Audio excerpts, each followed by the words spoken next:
Welcome back, guys, everybody. We got a special episode today. Would you say it's the most controversial that we've covered so far? I would say it's the most contracepting we've covered so far. I don't even think that's a word, but we'll consider it a word. I mean, it's a word in other sense, in other context. I mean, let's think about this for like 30 seconds. We've covered heart disease, obesity. I thought you actually, I prepared. I'm like, really? A 30-second gap?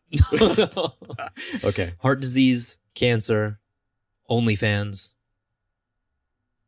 transgender stuff. Mm-hmm.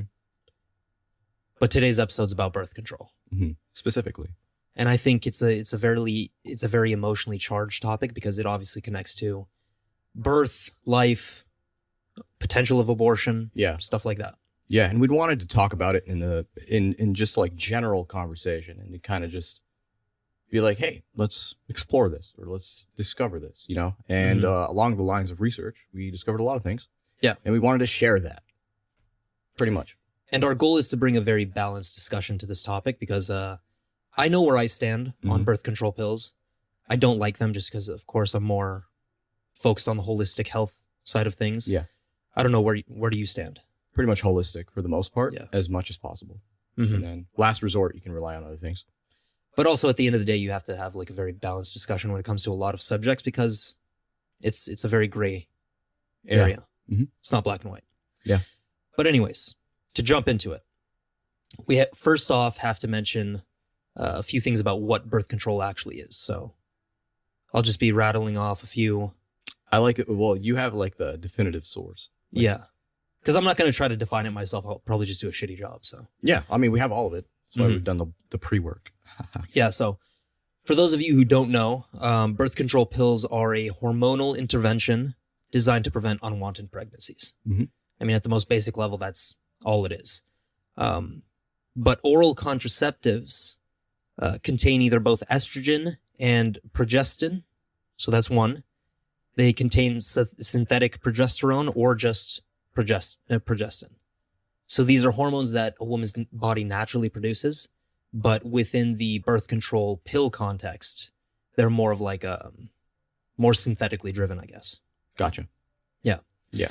And there are a whole bunch of different kinds of birth control, but we're just focused exclusively on the pill. Okay. So the pill itself. So saying that, for example, one of the birth controls has, I don't know, sticky residue, for example. So it causes just like, a terrible, characteristic between some other tunnel somewhere. So sure. I mean, there's just so many like. So in terms of just the pill. Yeah. Okay. Gotcha. Yeah. We're not going to cover rings. We're going to mention those things, but we're not going to cover like various.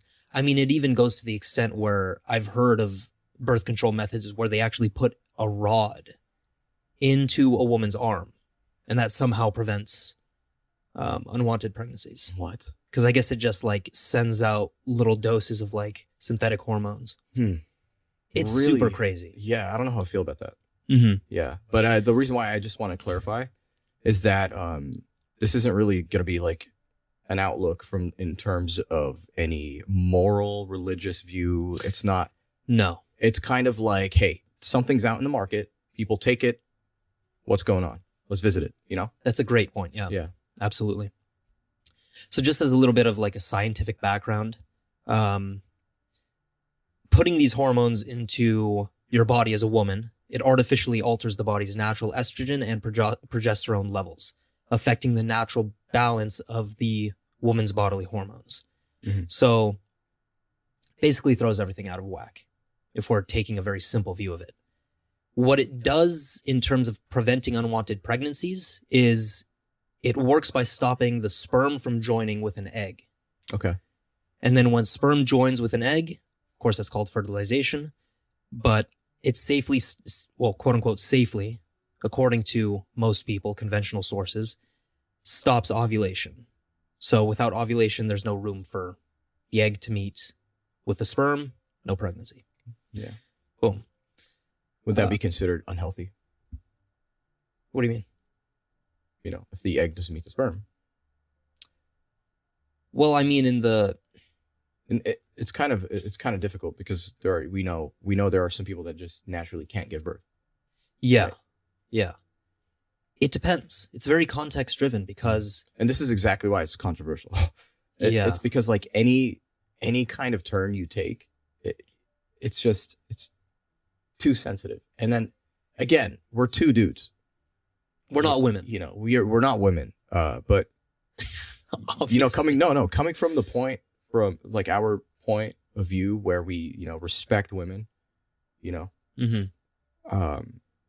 and kind of just like to build a life with them someday. So why not learn these things so we can better help each other? Yeah. That's kind of the whole point of this. We definitely empathize with the fact that, you know, men don't have the ability to birth children. That is one of the most excruciating and painful processes that, you know, any human being can have. Of course. And then we understand even more fully is that how much of, you know, a support stand we are. You know what I mean? So, yeah, I think generally, I don't know, man. It's tough because I don't necessarily think that birth control is wrong. Birth control is not wrong. It's an option. Sure, it's an You option. know, we're adults here. And if I know anything, we've trained ourselves to make decisions and act. So if we are going to be adults and decide to do these things, then you are deciding and you are being an adult. So I don't see anything wrong with it if that's what you choose. Yeah. Right. But again, it's unhealthy. The pills we're taking are unhealthy. Obviously, that's a very definitive claim. It's a very hard stance. It is. I tend to go more in that direction, but with the things that we're going to talk about today, it's very like there are good indicators that it's unhealthy. Yeah. But we can't make definitive claims because you can't. And that's why I clearly state this is my opinion after doing the research and reading through what we, you know, picked out and what we saw. You walk out of it leaning more on, wow, I did not know this. Yeah. There might be a dark side to it. And that's kind of why I say that. Yeah. So, I mean, it goes into the whole question of like, okay, aren't birth controls safe? Like, why would we even make an episode on this? Well, that's the entire point. Like the conventional establishment has made the population believe that it's safe. But I think in reality, it's just like this easy hack around avoiding the consequences of one's actions. Yeah. So you see it more as like a childish person using it as a tool to get by easier without really. Yeah. I mean, that's definitely one of the routes. Yeah. There's a lot of people who are using it in that way. But it is the most common practice in the United States. It's 99% effective. Yeah. So it's definitely up there in terms of like effectiveness of avoiding unwanted pregnancies. But despite evidence suggesting that there are many, despite evidence that it is very effective, there's a lot of research headed in the direction that it causes a large number of unwanted side effects in women. Which are? Well, that's where we pretty much depression. Yeah, let me get into a few of them because I have them written down here. But this is also based, and I'll be linking a whole bunch of the research that we have in the description, just to make sure that you guys can look at it yourselves. See the sources too. Yeah. So many women feel that as far as their mental and physical health, the detriments of the birth control pill outweigh the benefits. And it's been found that some of the dangers of birth control pills include side effects like cystic acne, anxiety or moodiness, breast tenderness, weight gain. For some, difficulty getting pregnant after stopping the pill because it just totally disrupts your hormonal levels, especially if you're doing it over the course of years, which many women are. And then also may even cause depression, as you've mentioned. Yeah. So women, if that is incorrect, please let us know in the comments. But yeah, sure. Let us know your experience with it too. Yeah. That would be very insightful. But birth control and depression, because you did mention this. So they've long been associated with one another, but The common thing here is that women have expressed concerns like low sex drive, lack of appetite, helplessness, disinterest, and overall sad disposition while on the pill. So, AKA difference. Yeah, big difference. Yeah. And I think it has a lot of similarities actually to antidepressants, which is another, emotionally charged topic. But you can largely tell when some people are on antidepressants or on the pill because like the soul has basically just been sucked out of their personality. Like their eyes are like they're blank. They stare into the abyss. These are things I've seen, at least. Yeah. Just kind of daydreamy. Yeah. So this study here that we have, it's the association of hormonal contraception with depression. Okay. And then we'll put up a little picture for you, for the YouTube audience. Yeah. But this study published by the University of Copenhagen analyzed over 1 million women in Denmark, ages 15 to 34, who had no previous diagnosis of depression or any other major psychiatric problems. Okay. So these are generally healthy women. To determine whether the women in the study were affected by the birth control medication after starting it, researchers monitored new prescriptions of antidepressants or diagnoses of depression from the Psychiatric Central Research Register. Gotcha. So they analyzed whether they got onto an antidepressant after they started taking the pill. In the end, the number of women using birth control who had developed depression was compared to a number of women who developed depression that were not using birth control. Make sense? The forms monitored included combination pills, progestin-only pills, levonorgestrel IUSs, I don't know what those are, transdermal patches, and vaginal rings. Here's the crazy thing. At the conclusion of the study, 55.5% of women were current or recent users of hormonal contraception. Okay. Researchers found that about 133,000 women received a prescription for antidepressants. They also found that just over 23,000 first-time diagnoses of depression occurred. So that's a huge number of women. Considering they're already healthy. Yeah, it's larger than what I thought. So what you're saying is prescriptions. Obviously, you get a prescription through a doctor. So when they go and request it, what they're receiving is actually an antidepressant. Is that what it is? Are you talking about the pill? Yeah. Birth control pill? No, we're talking about women who are not previously on birth control, who get on birth control. And then they analyze whether those women go to their doctors to get an antidepressant. Oh. That's where the link between the pill it's the and link depression between, comes is in. there a second step or not? Yeah. Yeah. And this is definitely the craziest part of it. Frighteningly, adolescents ages 15 to 19 had a higher ratio of diagnoses of depression and antidepressant prescriptions. These are teenagers. That's wild. Yeah. Progestin-only pills, the transdermal patch, and vaginal ring are also areas of high concern with a higher ratio of diagnoses and antidepressant prescriptions. So, of course, based on the study, it's not a causal link. You can't say, okay, birth control pill causes depression. It's associated.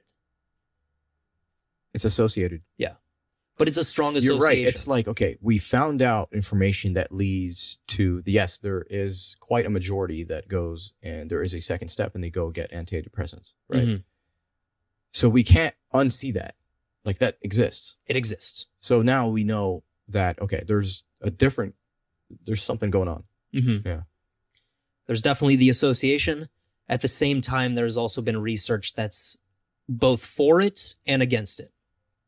But we also have to analyze, I don't have those studies at hand. I don't know how they were done.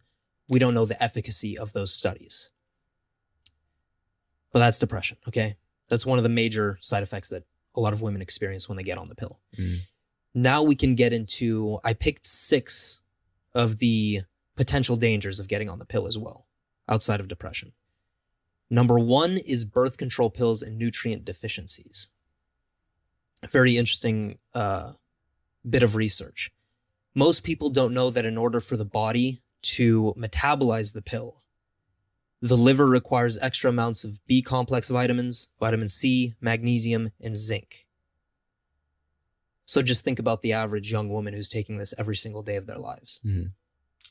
Through food or supplements? No, just the birth control pill. Birth control pill, okay. Take that in combination with the fact that they likely have junk food consumption. They're not eating the right foods. Mm-hmm. That would make sense how it leads to not only nutrient deficiencies, but it's also been observed that nutrient deficiencies directly cause like all sorts of nasty stuff. Yeah. What do you think so far? It's complicated. Very complicated. Because it's like, in a sense, like if I was a husband, and let's just say we didn't, this is an option somewhere, right? It's not the time to have kids. Okay, but we're both adults. That's kind of a solution, but it's like at the same time, I can see why you can run to it. It's really easy. Yeah, super easy. Super easy. But I think just like everything else we talk about, it's more about the consistency of usage. Mm-hmm. That's going to destroy it. Once again, it's kind of like reusing it and keeping on using it. It's just, that's the bad part. Mm-hmm. The poison is in the dosage, yeah. and the frequency. So a lot of things on this earth are poisonous. We know that. Okay. So if there are things that are made with 70 great things, but then 1,300 other bad things, mm-hmm. it's a lot of bad things. But then if you tell me like this thing has 1,300 good things, but only 7 bad things, it still has bad things. Just depends on what those bad things are. Yeah. So classic scenario, mm-hmm. tobacco. Okay, we have classic cigarettes. So if you go and get Marlboro Reds, okay, they're actually a lot harsher and a lot worse for you in the long term than American Spirits. Yeah, especially if you roll your own, you get the right paper. Roll your own, do all that. So like Buglers, whatever. Like there's Turkish tobaccos, there's mm-hmm. Spanish, there's Cuban, there's all kinds, man. So it's like, it's the same way. There's going to be good and there's going to be bad, but essentially they're all bad. Yeah. That's the way I view it. If that does truly make sense, because mm-hmm. I just hate pills in general. Like avoid pills. Yeah. We're going to take a holistic view on things. You want to avoid pills, right? As much as possible. There are some that are necessary, depending on the person. Yeah. That's because our earth, and the people that are in it just kind of ruin things. So, but yeah, back to the point. Yeah, I mean, I think it really just comes down to like, look, we're not telling you what to do with your body. That's your choice. Every action just comes with a consequence. Yeah. Well, I just couldn't shy away from this because it's right in front of me. So it's like, why not talk about it? Mm-hmm. If it's something that's going to visit my life and something that I caught myself thinking about it. So it's like, why not? Yeah, for sure. So that was the first one, nutrient mm-hmm. deficiencies. Number 2, we have the link between birth control and potential Candida overgrowth. Yep. According to the Healthy Women Organization's website, yeast overgrowth has been closely linked to estrogen dominance in a woman's body, which is highly influenced by taking the pill. So this is something I've been learning a lot more recently, is that increased levels of estrogen, especially within a woman's body, is actually harmful. Even though estrogen for women is important, plays a crucial role, just like testosterone plays a crucial role for men. Mm-hmm. Too much of it can be very detrimental. And, when you consume the pill, it increases that level of estrogen. Let's see what else. Women who use hormonal birth control, not just the pill, but also a patch or ring, may have more yeast infection than those who don't. Interesting. Yeah. And damn. And Candida is it's a very nasty ailment to have because it directly interferes with your gut. Gotcha. And we know about the importance of it. It's pretty much the second elixir of life besides water. Yeah. I guess. So. The gut health elixir of life. Oh. Number 3, birth control and the potential increased cancer risk. I've been seeing that a lot with a lot of things. Increased cancer risk, increased cancer risk, increased cancer risk all the time with a lot of things. Yeah. It's all relative. So I'm sorry to have to bring it up again in this episode, but potential increased cancer risk. Yeah, I'll go through it. Yeah, go for it. The National Cancer Institute tells us that the risk of developing breast cancer is around 1 in 8 for the general public. So out of every 8 people that you grab on the street, 1 person is likely to develop breast cancer. But studies done by doctors such as Chris Kallenborn, who's an MD from Altoona Hospital in Altoona, Penn, indicates that, quote, women who took oral birth control before having their first child have a 44% increased risk of developing breast cancer. Wow. 44%. Wow. So if he's correct, if this is true, that would bring your risk of developing breast cancer down to 1 in 5. My God. That is a big jump. It's not something you really want to play around with. Let's see. It's the wrong type of investment. Yeah. That's the way I see it, because you're spending money on this. Don't, like there's a process to get to getting these things. So it's like, it is an investment. Yeah. Yeah, you can definitely view it that way. Yeah. According to the Breast Cancer Organization's website, this is what they say, verbatim. There are concerns that because birth control pills use hormones to block pregnancy, they may overstimulate breast cells, which can increase the risk of breast cancer. The concern is greater if you're at a high risk for breast cancer because of a strong family history of the disease, past breast biopsies showing abnormal cells, or you or someone in your family has an abnormal breast cancer gene. So why doesn't your doctor tell you about this, right? This should be something that your doctor usually brings up. Yeah, of course, because your doctor truly cares about you. Mm-hmm. Supposedly. Yeah. Obviously, they're just doing their jobs. There are a lot of doctors that care about you, but yep, we know the game. This is what Dr. Kallenborn said. He said there's tremendous vested interest. Drug companies with a lot of money, government agencies who give a lot of money for contraception. It doesn't make people look good when a study like this comes out. Corruption. No bueno. It's absolute corruption. Mm-hmm. That's, sadly the world we live in.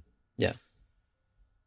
Money. It all comes down to money and power, really. But let's run through these because there's a lot. Yeah, there's a lot to say. Yeah. Birth control pills and increased risk for blood clots. The link between estrogen use and developing blood clots in the veins, called venous thromboembolism, was identified more than 20 years ago.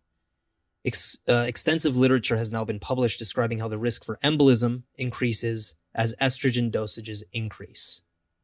It's been found that combination hormonal birth control pills that contain the progestin called desogestrel increase the risk of blood clots more than birth control pills that contain other types of progestin. And there are a whole bunch of signs and symptoms. By the way, it's very important if you do experience a blood clot that you know the signs. So shortness of breath, chest pain, particularly with deep breathing, coughing up blood, persistent leg pain, redness, swelling, warmth in your lower legs, all signs of a clot. Yeah. And then I think usually with signs, I wouldn't take just one sign as absolute, Take the whole thing into account. And especially for somebody who smokes, you're obese, sedentary, you're at a higher likelihood of risk. Yeah, for sure. Yeah. Number 5, this is the one I mentioned before. This is very interesting. Birth control and partner attraction. So the title of the study is A Scientific Basis for Human, I don't know how to say this word, humani vitae, and natural law, the role of human pheromones on human sexual behavior preferences by oral contraceptives. Okay.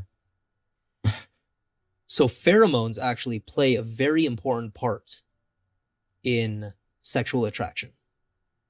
And these pheromones are very subconscious. Like, it's not like you're not aware that, oh, I'm dealing with pheromones right now because I'm so attracted to this individual. But it's rather your body just doing things in response to whatever energy is between two people. Yeah. Okay. As men, if we come across an attractive woman and we're like intimate with them over the course of a good period, we notice that, oh, I really love the smell of this woman.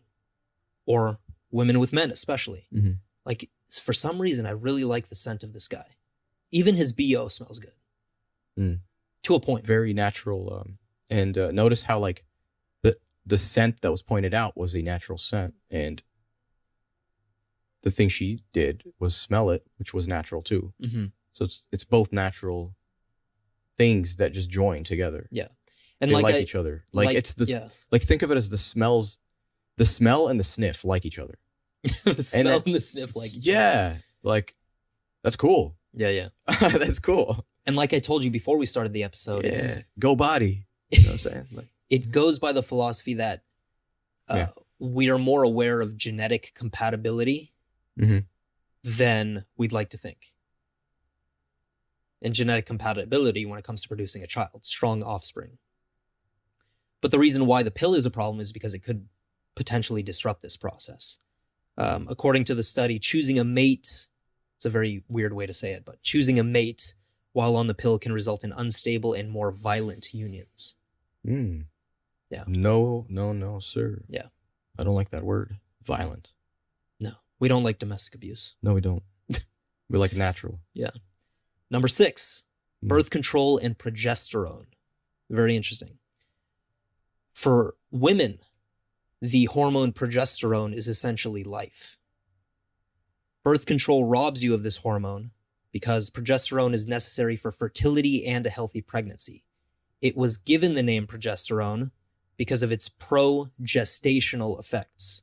Okay. Gestation, the process of birthing a baby. Yes. Studies show that it relieves anxiety, improves mood, lowers stress, improves skin health, protects the brain.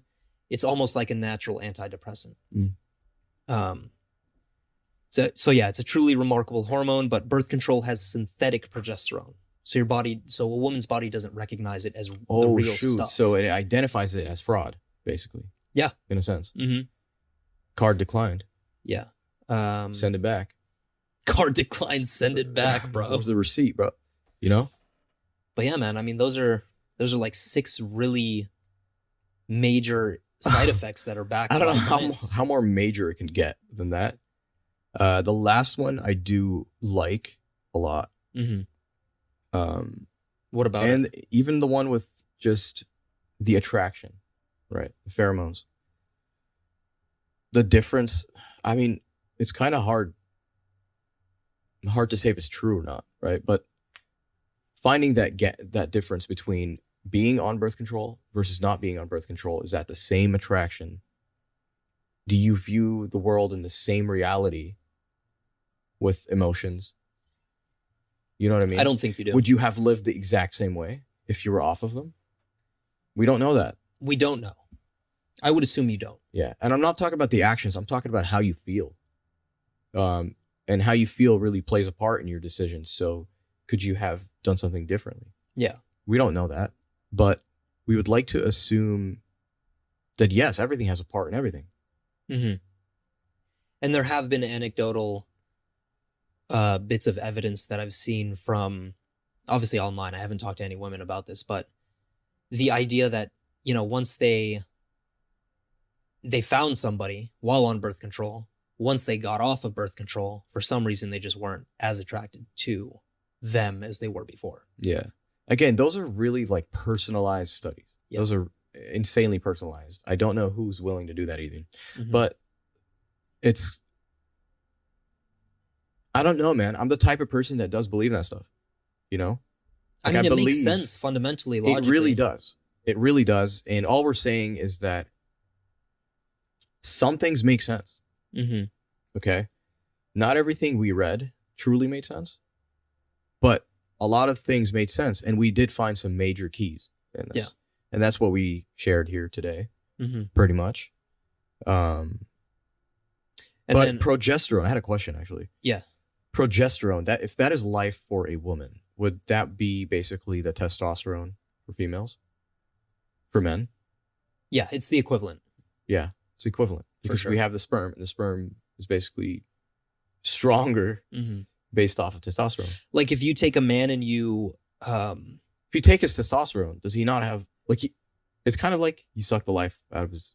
I mean, you can see it on the street. There are plenty of men who have low testosterone who they don't have a zest for life. They don't have confidence. They don't believe in themselves. Yeah. There's a reason for that because a lot of our mentality is driven by hormones. Yeah. And I feel like more often than not, people want to discount that. Oh, it's like when you're in an masculine entanglement Yeah. of some sort. Yeah. Competition. Yeah. Without testosterone, a man doesn't feel the need to be as To competitive. compete. Yes.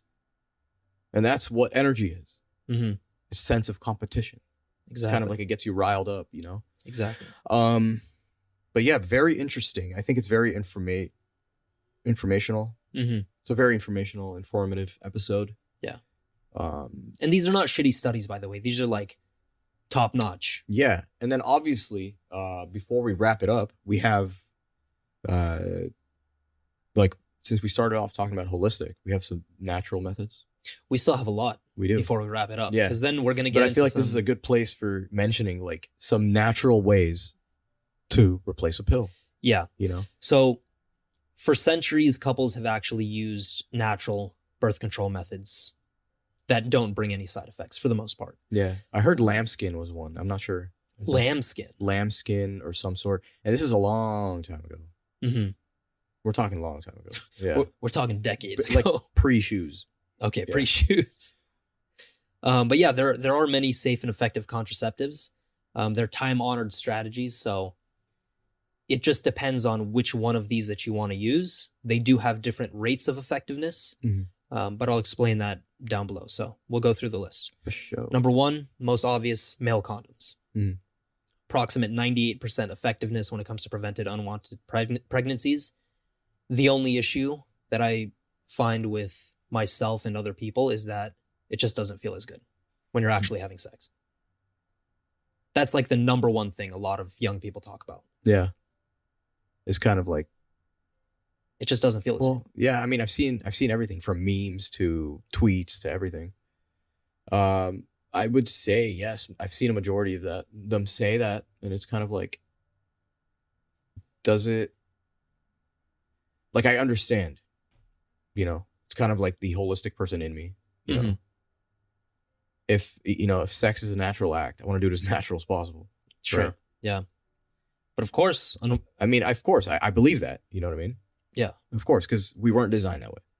Mm-hmm.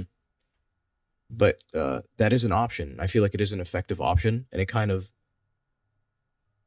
here's how I think about it. Like for male condoms, it's like, if that's the case, then why not make it a motivating factor to maybe change yourself? Mm-hmm. You know, proceed, close this chapter so you can open a new one. Or, you know, just accept life for what it is. It And depends on how much decide risk, what you want to do, or maybe become unholistic. I don't know. It depends on how much risk you want to take when it comes to avoiding pregnancy.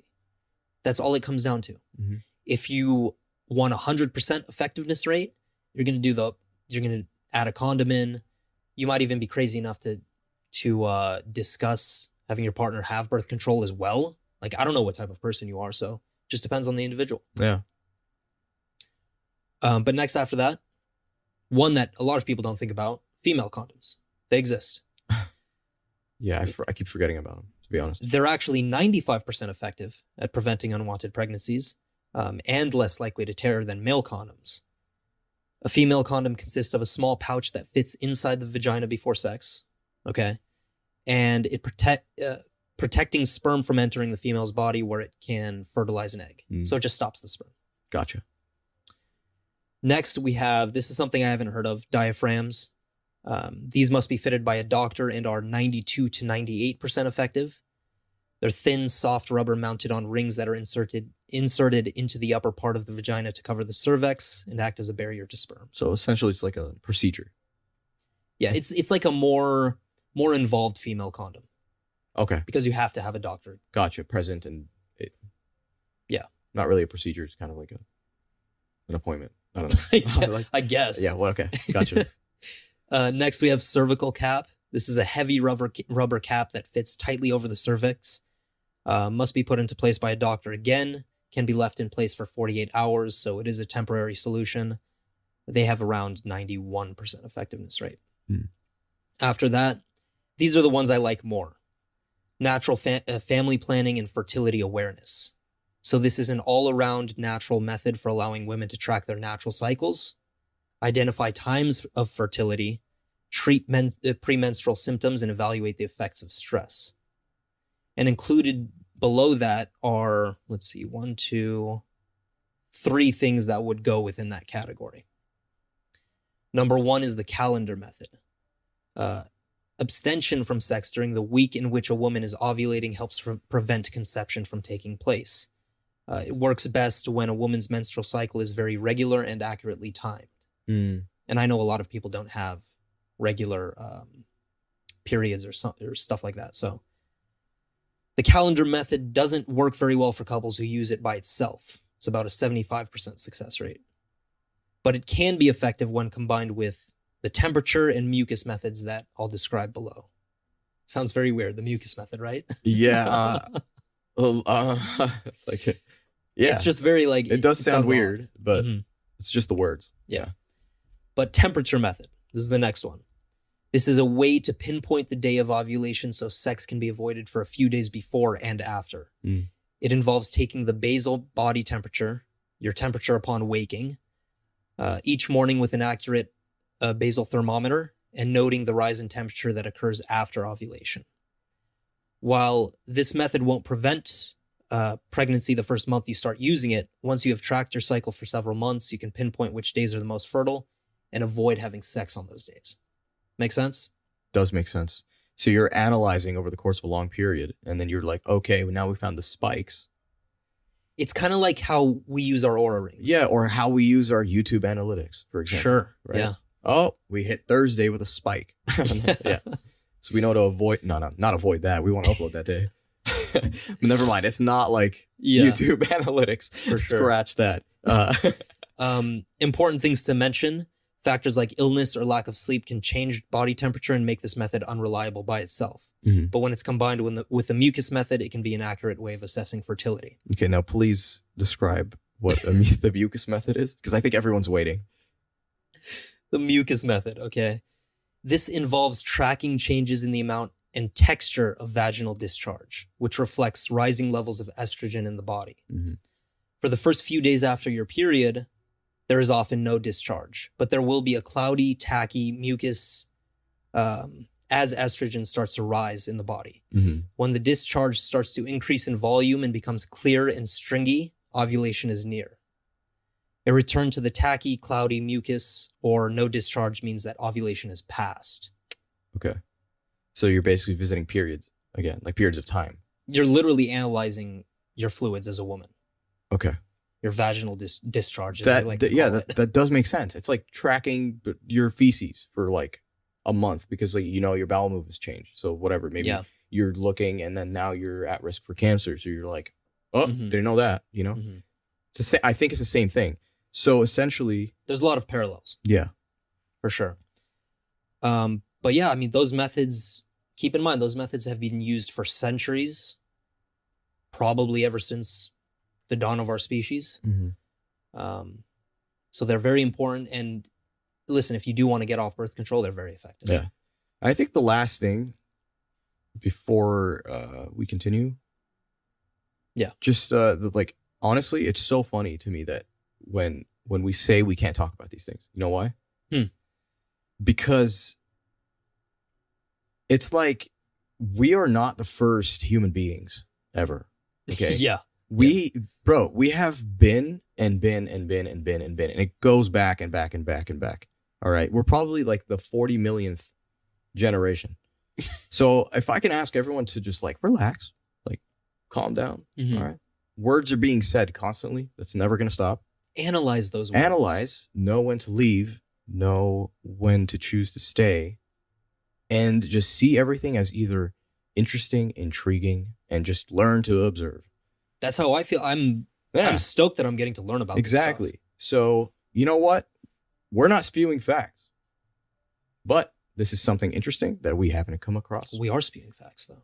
And, well, yeah, some facts and some are... We're just telling you not to do... We're not telling you what to do with your bodies. Yes.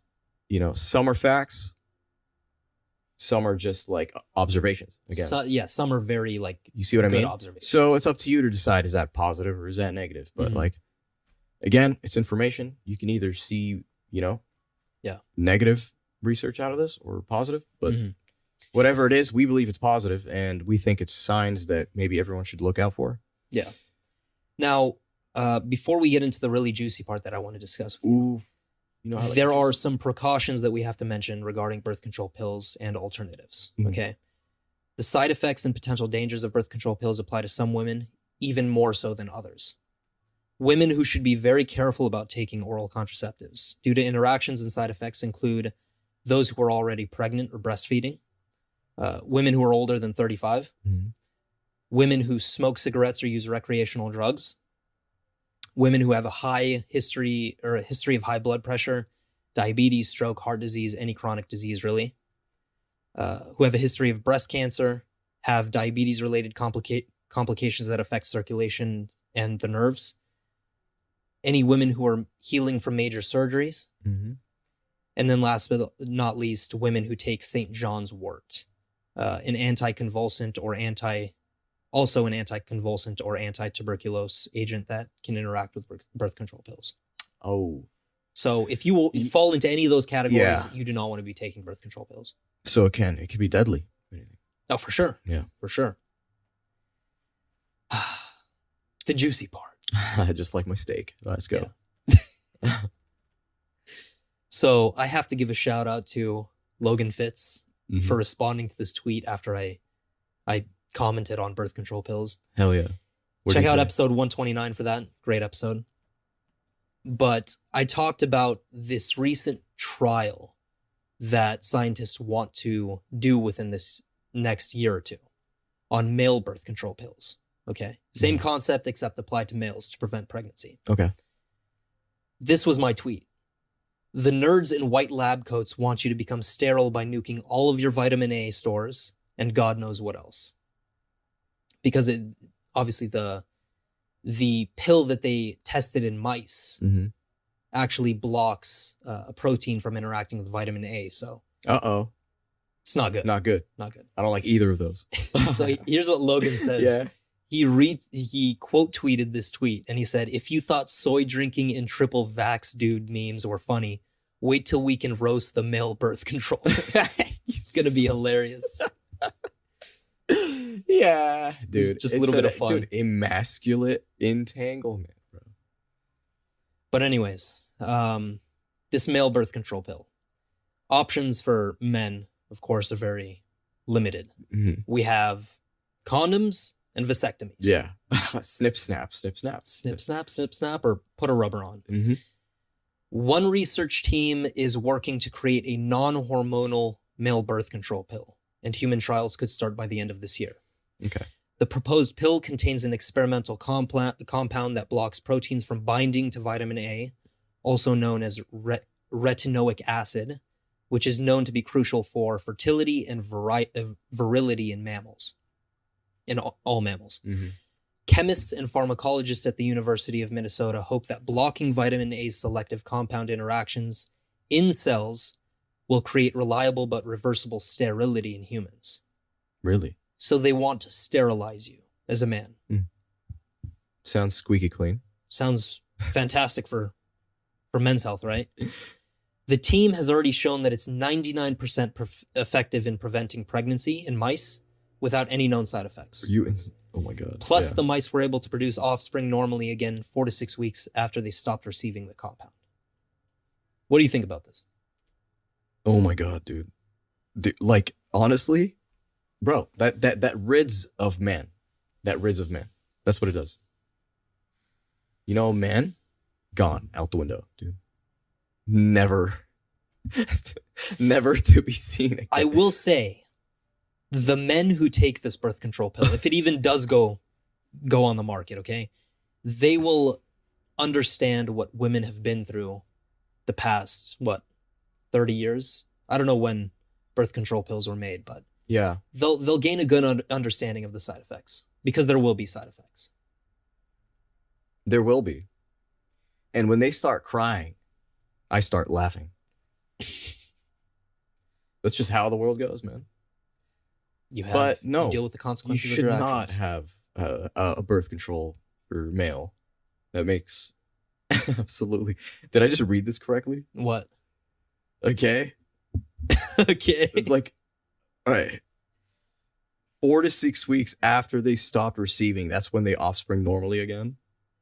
So what it does is it makes you infertile for a short period of time. This is in mice, by the way. But then after you stop taking the compound, the mice resumed back to normal status when it comes to fertility. Mm. Now, mice, the reason why we do mice studies is because they share a lot of the same genes and have a lot of compatibility with human beings. Yeah. But of course, you can't say how this is going to impact people, which is why they want to do the trials. Mm-hmm. I don't know. No. I'm not taking that in a million years. Well, obviously. Yeah. You know, I like kids. And if I'm going to be in a position to have them, that's the, you know, I would just rather be educated, knowledgeable, and able to think and clearly make decisions and have my time and place with things, and then take any form of blockage. You shouldn't be blocking anything. Anything that you decide to do should just naturally form, and whatever happens, happens. That's the way I look at it. So I don't agree with taking any form of pill. It's just how I see it. You know, getting a vasectomy is different. Yeah. That's different. Like, I see that as like, hey, I truly want to retire and I've had my kids. Sure. It's an option. And once again, for all the young ladies out there, we empathize with you. We understand that birth control pills have very serious side effects. Yeah, absolutely. But like I said, we want to have a very balanced approach to this discussion. So yeah, pretty much it. But feel free to comment or do anything. Yeah. Would you say we're done with this episode? We're done. Let us know how birth control pills have impacted you as a young woman. Yeah. And then let us know how, you know, what you think of this episode. Do you see any information? If you'd like to add on to anything, any of you guys doctors or nutritionists or whatever, just want to chat it up, we'll be posting this on TikTok, YouTube, and everywhere else. Big time. You can find us on YouTube at the 2 a.m. podcast. You can find us on Spotify, Apple Podcasts, and all major streaming platforms. So go ahead, check it out, and we will catch you next time. Peace.